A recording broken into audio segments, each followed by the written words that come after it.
So, ESFJs are often characterized as affectionate, charming, detail oriented, considerate, driven, nostalgic, and adaptable.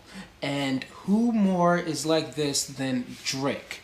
Now, as we look at Drake's discography, you can definitely see a lot of the SI and NE, whereas you look into songs such as like You and the Six, and then he also has a song with Janae Aiko from The Time, and from there and just many other songs, even like Marvin's Room and everything, and many of the songs that he makes, he is pretty much building this kind of feel and this kind of nostalgic look where he brings you into the past so that he can observe his dynamics with other people. So unlike FI users who are usually observing like just mainly their feelings, he's looking at his interactions with other people, which is more of an FE kind of thing, and he's using those interactions to kind of like relive those moments.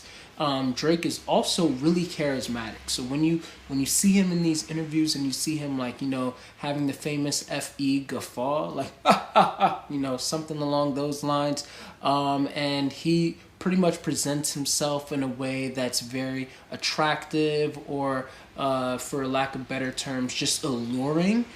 He brings up an energy that is just kind of like in a way like hypnotizing, but with a charming effect.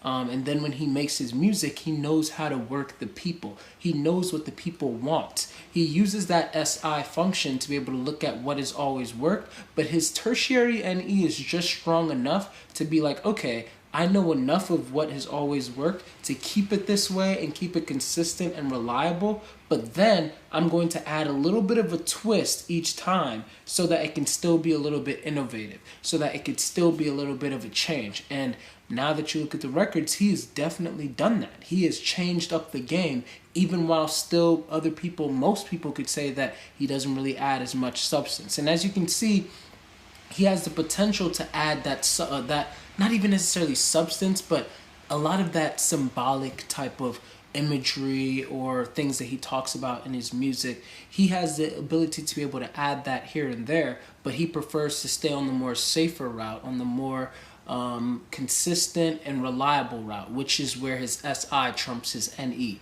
But he still does add enough of that NE tertiary to be able to change up the game just a little bit. And then you see his TI also come out, even though it's inferior. He knows how to hurt people's feelings. If he's ready to get into a diss track with somebody, he knows how to tell them not just truths, and not just things like, well, your mama is so this, that, whatever, that aren't really necessarily true, but actually pointing and poking at the people enough that he's in that rap battle with, to where almost like an Eminem, kind of like he's just like talking about specific things about you. He's telling you personal truths about yourself, and he's directing them in an FE manner. He's using the people around him and his audience to be able to affect you in that manner. And so all in all, I believe that Drake is an ESFJ, and these are just some of the reasons as to why. Quick analysis into his personality type.